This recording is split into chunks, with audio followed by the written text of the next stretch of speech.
One thing is a bit of a brutal subject to talk about, but it's definitely something that should be put in front of everyone. Many people noticed it, is that during the COVID lockdowns, you were not getting hospital appointments, you weren't getting doctor appointments. It became almost impossible to see your GP, and it's still the case for that, like all over the place. For example, with my own GP, the only time I can get an appointment is if I wake up early, at least early for me, at pardon, 8:30 a.m. in the morning, and I go onto an online portal, and it's only and this online website portal is only open between 8:30 and 9:30 in the morning, so an hour, where you then put in why you want an appointment. As in, you don't just get an appointment, you don't go on and book, you have to state your case why you want an appointment. And then the doctor decides if your reason is important enough for you to get an appointment. And that's the case. Some places still aren't seeing patients, they're only doing telephone consultations. And it's just, yeah, it's almost impossible to see a doctor now. The problem is, for a lot of people, they had that little lump that they felt somewhere, probably nothing, maybe I'll check the doctor. And then people realised they had to jump through like a million and one fucking hoops, or they just weren't available during the appointment booking time during the day because they work. And hey ho, we have had an explosion in cancer diagnoses, and we are now, and the NHS is abysmally behind in cancer treatments. And you see articles about it all the time, Greg couldn't get a hospital appointment during the lockdowns. Now Greg's only got 6 months left to live. Like, you're seeing those all over the place because the NHS was not doing its job. The UK government and NHS leadership is failing to accept the scale and urgency of the crisis facing cancer services as they recover from the impact of the COVID-19 pandemic, a parliamentary report has warned. After receiving consultation responses from more than 30 cancer organisations and professionals, the all-party parliamentary groups for radiotherapy and health published a series of recommendations, including appointing a minister to lead a radical national recovery plan supported by an independent expert advisory group. Basically, cancer deaths and diagnoses are like, they're going through the roof now. But when I say diagnoses, basically because people had to wait like a year or two to actually see a GP or get into a hospital, it's at the point now where it's like, yeah, it was treatable before, now it's not. Oh, if only you came in earlier. Oh, well, those government regulations, Oh, well, I'm sorry. We had to stop people from getting a cold.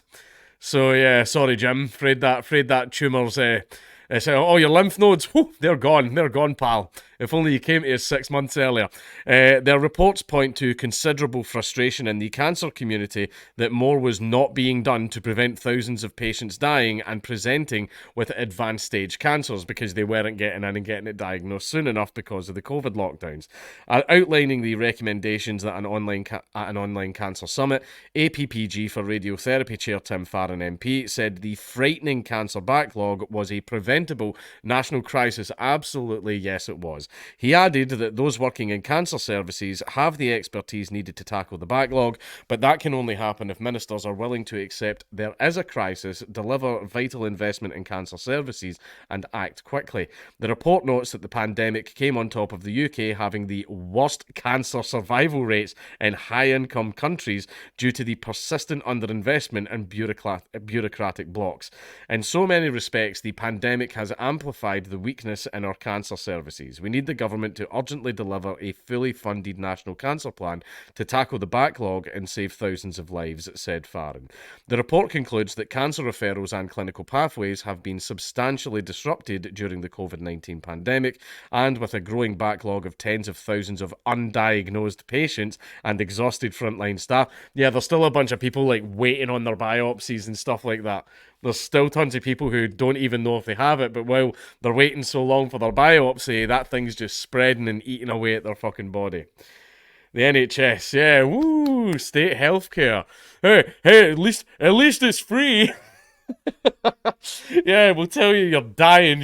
You're dying because it's too late because we're bad at our jobs, but at least it's free. It's not even free. You pay for it with your taxes. Why do you think everything's so expensive?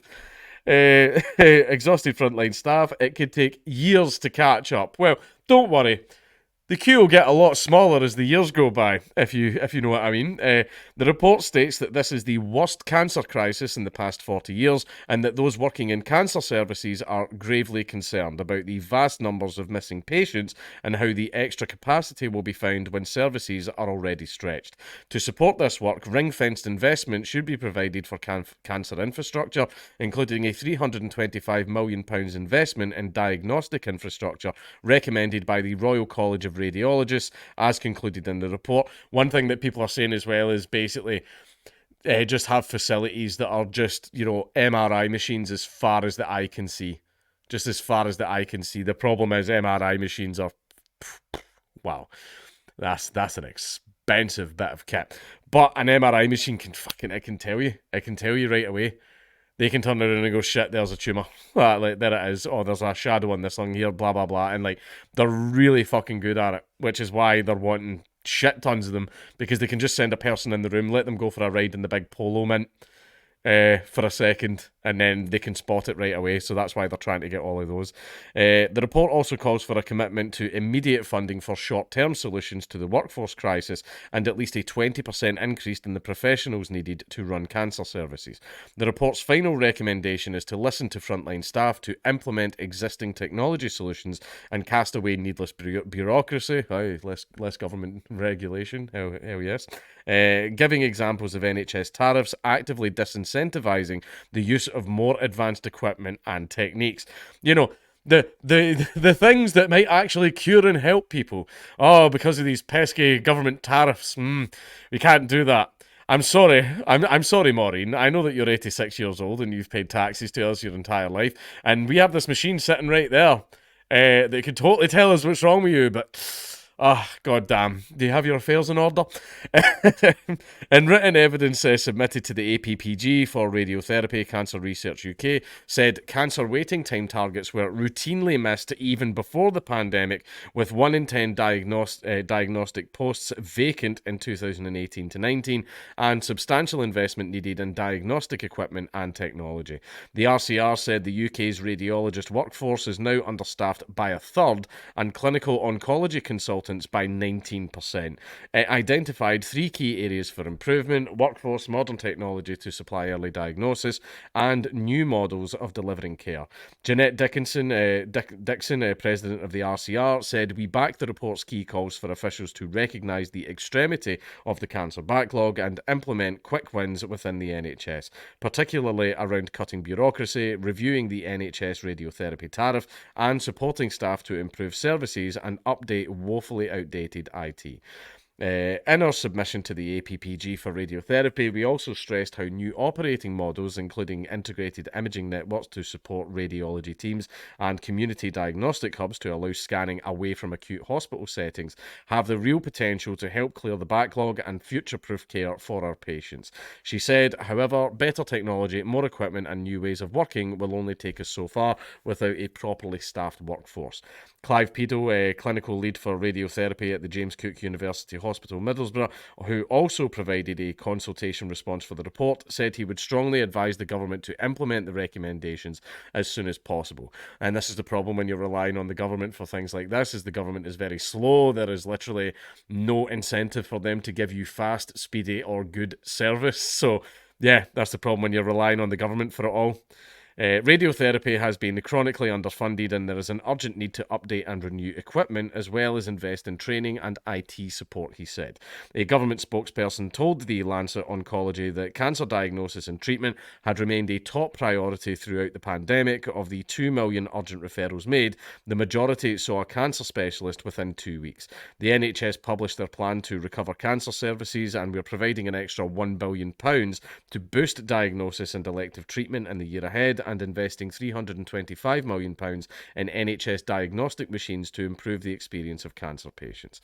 And all of this, even though it was already woefully crap, as it said in the report, before COVID, because like the NHS, at least it's free. It's shit. The NHS is shit. It's terrible. It is not fit for purpose, right? There's so much money wasted, so much stuff not being done right, so much stuff frustrated by government regulation. It's terrible, to the point where the vast majority of people now cannot just go out and get a GP appointment. I had one guy online trying to go, I got a GP appointment, no problem. And I went, oh, right, where do you live? I live in a village with like 10 people. Of course you got a fucking appointment then. I'm talking about a place where it's like a town, like for example, like Coatbridge, that's got like fucking 50,000 people, and it has two tiny clinics. Two tiny clinics to do the entire fucking place. Right? Bullshit. But yeah, all of this could have been avoided. However, the COVID lockdowns went into place. NHS staff and the doctors and GP offices found a way to still get paid all of their money while only doing 10% of the work. And of course they went for it. Of course they went for it and took that deal.